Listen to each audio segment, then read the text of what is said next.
Peshawar soul coat में फटे कपड़ों में सूरत हज के पांव में गिर पड़ी और बोली, अगर तुमने मेरा मुजरिम ना पकड़ा तो मैं मरने के बाद तेरी शिकायत अपने अल्लाह से करूंगी। जज ने फौरन इसकी बात सुनी तो वो बोली, हर बार शादी की रात कोई नकाबपोश आता है और मेरे साथ बदकारी करके गायब हो जाता है, तब मेरा शौहर भी मुझे तलाक दे देता है।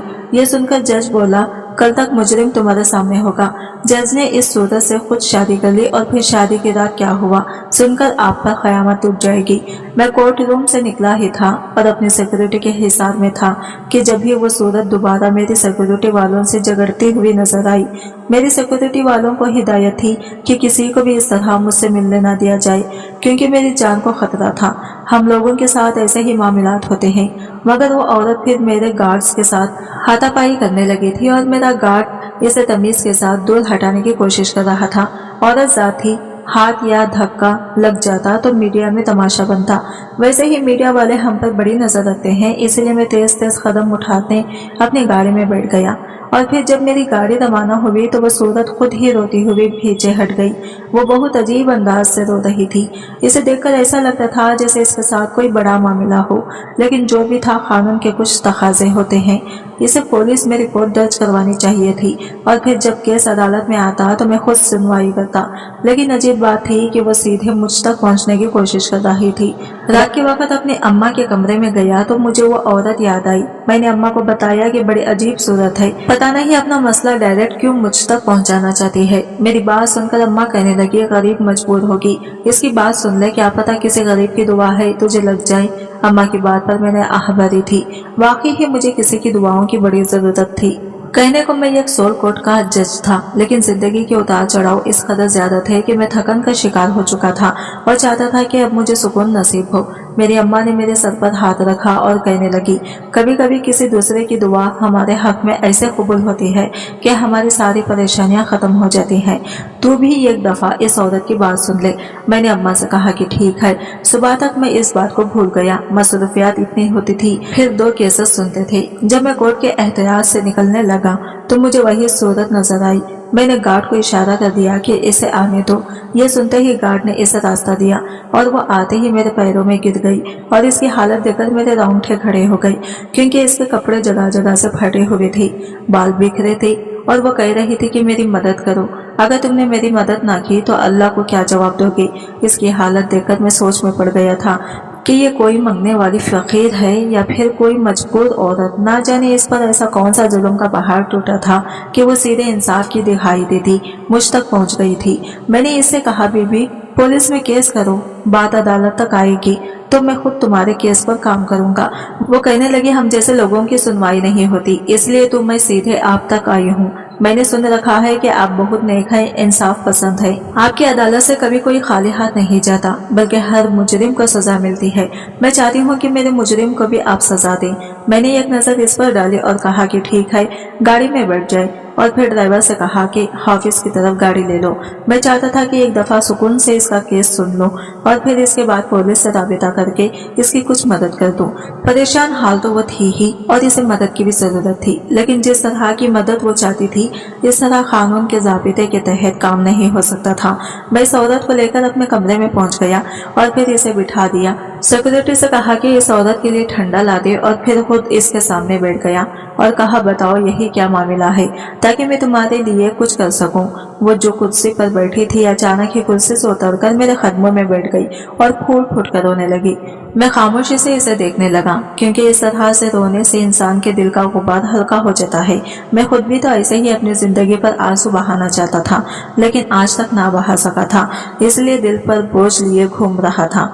जब काफी देर तक वो रो चुकी तो ठंडा भी आ गया। मैंने शरबत इसे पेश किया। इसने खामोशी से शरबत पी लिया और फिर कहने लगी, साहब मेरी 5 बार तलाक हो चुकी है और हर बार मैं बर्बाद हो जाती हूँ। मैं चाहती हूँ कि मुझे बर्बाद करने वाला पकड़ा जाए, इसे बदतरीन सजा हो ताकि पाकर कोई किसी की इज्जत के साथ खेल ना सके। 5 शादियों का सुनकर मैं हक्का बक्का रह गया। मैंने कहा कि क्या मामला है, पूरी तरह बताओ। तो वह धीरे धीरे बताने लगी। इसका नाम महरुल निसा था। इसकी पहली शादी 18 साल की उम्र में हुई थी। वो अपनी शादी पर बहुत ही खुश थी, लेकिन शादी की रात इसकी जिंदगी बर्बाद हो गई। जब शौहर के आने से पहले ये एक नकाबपोश इसके कमरे में आया और इसके साथ ज्यादती करके चला गया। वो इस वक्त महमूद को संभाल भी ना की और बेहोश हो गई। इसे होश आया तो इसकी इज्जत लुट चुकी थी और इससे बच्चियों के बेटे ने इसे तलाक दे दी थी क्योंकि वो दागदार हो गई थी। ये कहकर इसकी आंखों से आंसू बहने लगे। फिर वो सर झुकाए कहने लगी कि मैं बर्बाद हुई। अपने बाप की दहलीज पर पहुंची तो जमाना मोहम्मद पर थू थू करने लगा। कुछ देर पहले तक तो हर कोई मेरी खुशी किस्मती पर बड़ा नाज कर रहा था कि मुझे खानदान का सबसे घबरू जवान लड़का मिला है, लेकिन अब हर कोई मुझे बदकिस्मत नजीर बर्बाद था। मैं अपने ही कमरे में बंद हो गई थी। मैंने बात करना छोड़ दी थी, मिलना जुलना सब कुछ खत्म कर दिया था। लेकिन फिर 2 साल बाद मेरे घर वालों ने अपनी जिम्मेदारी अदा करने के लिए मुझे फिर से शादी जैसे रिश्ते में बांध दिया। मुझे अब शादी के नाम से ही खौफ आ रहा था। मेरा पहला तजुर्बा बड़ा भयानक था, लेकिन मेरे घर वालों ने ये कहकर मुझे रुखसत किया कि जो हो चुका है इसे भूल जाओ। मैं दूसरे ससुराल में भी बड़ी इज्जत के साथ रुखसत होकर गई थी। मेरे शौहर ने मुझे अपने कमरे में बिठाया था और फिर वह किसी काम से बाहर निकला था कि जबकि एक नकाबपोश मेरे कमरे में आया वही था जो पहली दफा आया था। और फिर इसने मेरे मुंह पर हाथ रख दिया और देखते ही देखते मुझे बेआबरू कर दिया। मैं फिर महमूद को ना बचा पाई थी और इसी तरह मेरी इज्जत दोबारा से बर्बाद हो गई थी। जब मेरा शौहर वापस लौटा तो मेरा हाल खराब था। मेरे फटे हुए कपड़े देखकर वो मशहूर रह गया था। फिर मैंने खुद इसे रोते हुए बता दिया था कि मुझ पर कैसे क़यामत गुजरी है। ये सुनते ही इसने कड़े खड़े मुझे तलाक दे दी थी और मैं अपनी जगह हक्का बक्का रह गई थी। फिर दोबारा जब अपने घर पहुंची तो मेरी माँ का रो रो कर बुरा हाल हो गया। मेरी माँ सदमे से निढाल थी और बाप तो किसी को मुंह दिखाने के लायक नहीं रहा था, क्योंकि अब तो लोग मुझे ही बुरा भला कह रहे थे। एक औरत जिसके साथ दोबारा इस तरह हो जाए, दुनिया को इससे और रोवी नहीं होती, बल्कि इसके किरदार पर शक होता है। सब लोग मेरे ही किरदार पर टिक रहे थे कि मेरा किसी के साथ कोई चक्कर होगा और वही हर सुहागरात पर शौहर से पहले मेरे पास आ जाता होगा। मेरे पास तो कहने के लिए लफ्ज ही नहीं थे।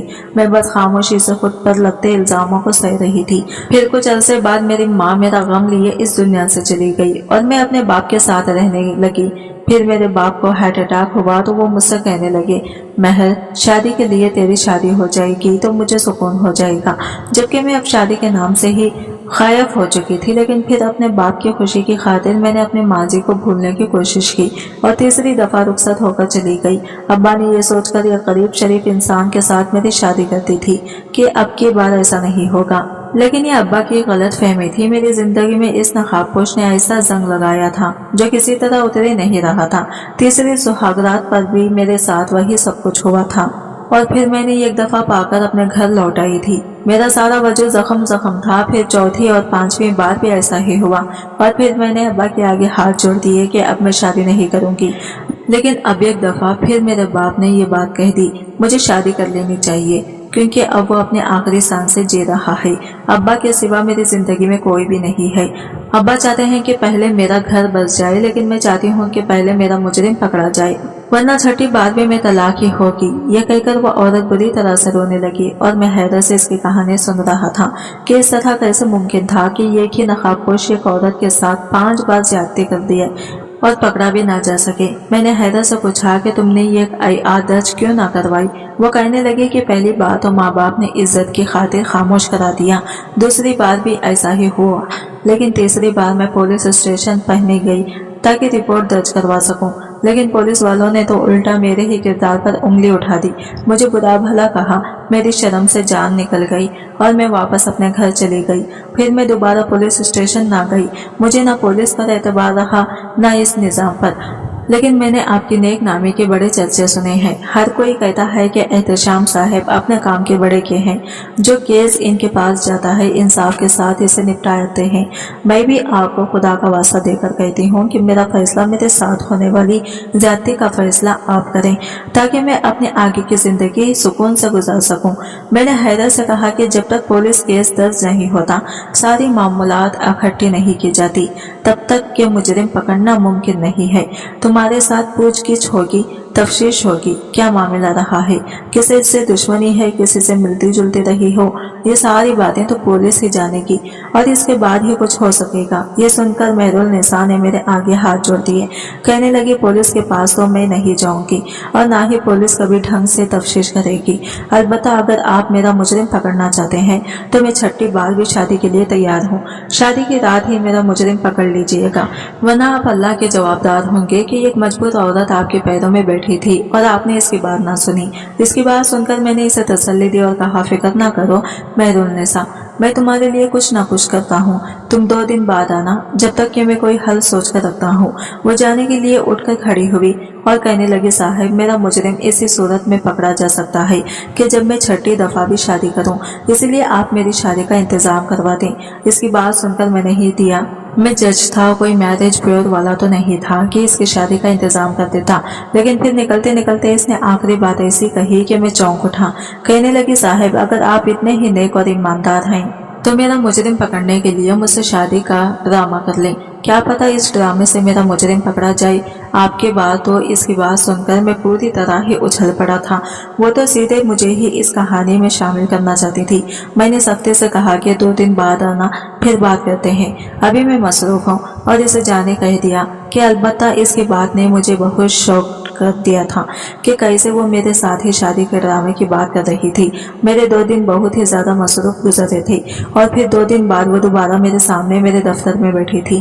कहने लगे, साहब मेरे मसले का क्या हल सोचा आपने? सच तो यह था कि मुझे इसके मामले पर सोचने की फुर्सत ही नहीं मिली थी। मैंने कहा, मेहरुलनिसा तुम किसी भी शख्स को ढूंढ कर इससे शादी कर लो, मैं पुलिस को लगाता हूँ, मुजरिम पकड़ा जाएगा। वो कहने लगी, साहब 5 बार तलाक याफ्ता औरत से कौन शादी करेगा? हाँ, अलबत्ता अगर आप मेरे साथ शादी का ड्रामा करें और मुझे अपने घर में रखें तो यकीनन मेरा मुजरिम पकड़ा जा सकता है, क्योंकि आपके घर में तो सिक्योरिटी भी ज्यादा होगी, इसलिए वो ख्वाबों में जाएगा। मैंने इससे कहा कि इस बात की क्या गारंटी है कि मैं तुमसे शादी का ड्रामा करूंगा और वो शख्स मेरे घर आएगा। सब जानते हैं मैं जज हूँ, मेरे आगे पीछे इतनी सिक्योरिटी होती है, तो मेरे घर में कितनी सिक्योरिटी होगी, फिर वो कैसे आएगा? मेहरुलनिसा ने इनकार में सर हिलाया और कहने लगी, साहब वो बहुत तेज है, मेरी 5वीं शादी एक बहुत अमीर इंसान से हुई थी, इसके पास बहुत पैसा था, गार्ड भी, लेकिन इस रात भी वो इस कमरे में आ गया था जहां मैं दुल्हन बनी बैठी थी। इसलिए मुझे पूरा यकीन है कि मैं आपके बंगले में कितने ही सिक्योरिटी मैं क्यों ना हूँ, वो मुझ तक जरूर आएगा। ना जाने इसे मुझसे कौन सी दुश्मनी है। मैंने मेहरुलनिसा से कहा कि ठीक है, मैं 1 हफ्ते बाद तुम्हें इस बारे में आगाह करता हूँ।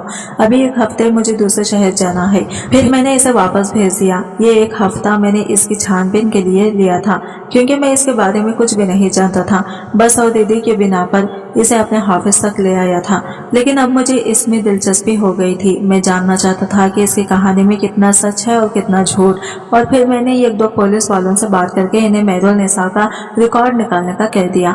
वो औरत वाकई ही अपने वालिद के साथ रहती थी और जिस इलाके में रहती थी वहाँ के लोगों से कहीं ये पता चला था कि इसकी शादी टूट भी है। सरसरी तौर पर मामला करवाने पर इसके हर बात की साबित हुई थी, इसलिए मैंने सोचा था कि इसकी मदद के लिए कुछ न कुछ तो करूंगा, लेकिन खुद से शादी का ड्रामा करना एक बड़ा मुश्किल काम था। यह बात अगर मीडिया की नजरों में आती तो कुछ कहानी बन सकती थी। इसलिए इसी रात मैंने अपनी अम्मा से मशवरा किया और अम्मा को सारी बात बताई तो अम्मा कहने लगी कि अगर ये मजलूम की मदद करने के लिए छोटा मोटा ड्रामा करना पड़े तो क्या बुराई है, क्या पर इसी तरह इसका मुजरिम पकड़ा जाए। और फिर इस घर में तुम अकेले नहीं हो, मैं भी हूँ। तुम बस इसे लेकर जाना और अपने कमरे में छोड़ देना, बाकी का काम तुम्हारे गार्ड्स कर लेंगे। तुम खुद पहरेदारी देता पता चल जाएगा कि क्या मामला है। अम्मा बहुत ही नेक दिल की थी और चाहती थी कि हर किसी की मदद हो। अम्मा ने मुझे इस फील्ड में भी इसीलिए डाला था ताकि हर मुजरिम को जुर्म की सजा मिल सके और हर मुस्लिम के गम का मदवा हो सके। मैंने 1-2 दोस्तों से भी मशवरा किया, सब यही कहने लगे कि तुमने तो हमेशा ही गरीबों की मदद की है, यह भी एक नेकी का काम है। अगर वो पुलिस की मदद लेने से खौफ खाती है तो फिर सीधी तरह से ही मुझे मुजरिम को पकड़ लेने में क्या मसला है। और अगर इस रात मुजरिम न आया तो तुम कौन सा इससे सचमुच का निकाह करोगे, इसे वापस भेज देना, इसमें कोई बड़ी बात नहीं है। और फिर मैंने इस औरत से कह दिया कि ठीक है, मैं इस झूठ मूठ कर ड्रामे के लिए तैयार हूँ। और फिर इसी रात मैं इसे इस घर से अपने घर ले आया। ना ही मैंने कोई निकाह किया था और ना ही मेरा इससे शादी का कोई इरादा था। मैं बस इसे अपने कमरे में छोड़ना चाहता था ताकि मुजरिम पकड़ा जा सके। मेरी अम्मा ने इसे देखा तो इसके सर पर हाथ रखकर दुआ दी कि अब सब कुछ बेहतर हो जाएगा, तुम फिक्र ना करो। और फिर वो मेरे कमरे में जाकर बैठ गई थी। वो दुल्हनों की तरह तैयार थी। इसने लिबास भी दुल्हनों वाला ही पहन रखा था। इसे दुल्हन के रूप में देखकर मुझे अपना माजी याद आ गया था।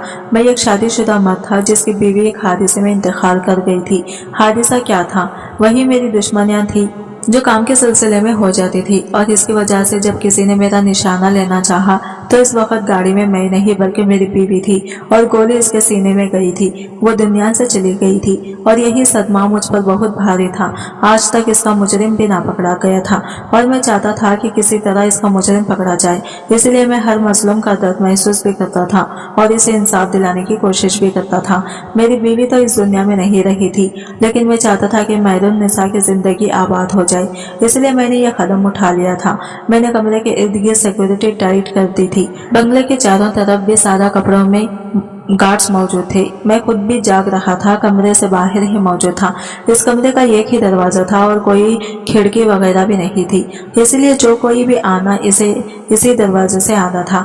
मैं पूरी तरह चौकन्ना बैठा हुआ था, लेकिन कहीं कोई हलचल नहीं थी। धीरे धीरे इसी तरह रात गुजरती चली गई और कोई भी कमरे में दाखिल ना हुआ। फजर की अजानों के बाद मैंने खुद कमरे का दरवाजा बजाया और जब मैं अंदर दाखिल हुआ तो हक्का बक्का रह गया। अंदर बिस्तर पर वो औरत बेहोश पड़ी थी और इसके कपड़े उतरे हुए थे। ये देखकर मैं घबरा गया। मैंने फौरन अपनी अम्मा को आवाज दी, क्योंकि इसकी हालत ऐसी नहीं थी कि मैं इसके करीब जाता। वो मेरे निकाह में नहीं थी, हमने तो बस शादी का ड्रामा किया था।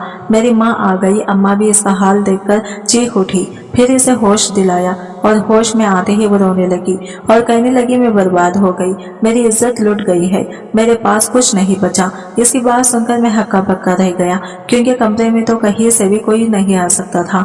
मैं तो खुद दरवाजे पर था। मैंने फौरन से सारे सिक्योरिटी हलकारों से राबिता किया, लेकिन सबने यही कहा कि कहीं से कोई नहीं दाखिल हुआ और ना ही मैंने देखा था। इसलिए मैंने इस सूरत से सख्ती से कहा कि क्या की बताओ, ये क्या ड्रामा है? मैं अच्छी तरह जानता हूँ कि इस कमरे में कोई नहीं आया, मगर वो अपनी जिद पर अगली हुई थी। कहने लगी कि कमरे में कोई आया था, किसी ने मेरे साथ ज्यादती की है। क्या आप मेरा हाल नहीं देख रहे? इसके जिस्म पर जगह जगह निशान थे, कपड़े फटे हुए थे, बुरा हाल था, लेकिन मुझे इस बात का पूरी तरह यकीन था कि इसके साथ कुछ गलत नहीं हुआ। मैंने गुस्से में कहा कि ड्रामा बंद करो, तुम मुझे बेवकूफ नहीं बना सकती हो। यकीनन इसका सबके पीछे तुम्हारी कोई चाल है। सच बताओ कि तुम किसी मकसद के तहत यहाँ आई हो। मेरे दुश्मनों की कोई कमी नहीं थी और मुझे लग रहा था कि यह औरत मेरे किसी दुश्मन का ही कोई चाल है, मगर वो तो रोए चली जा रही थी। इसने कुछ भी ना कहा था। मैंने पुलिस को फोन करने की धमकी दी तो वो खौफजदा हो गई, दीवार के साथ लग गई और रोते हुए कहने लगी, पुलिस को ना बुलाना। मैंने कहा, फिर सच बताओ, लेकिन अब भी इसकी जबान पर वही बात थी। मेरी अम्मा ने जब मेरा ऐसा हाल देखा तो कहने लगी, एहतशाम सब्र करो, मुझे बात कर लेने दो। मेरी माँ ने इसे अपने पास बिठा लिया, फिर इसके हाथ रखकर कहने लगी कि तुम फिक्र ना करो, मैं तुम्हारे साथ हूँ, बताओ क्या हुआ था।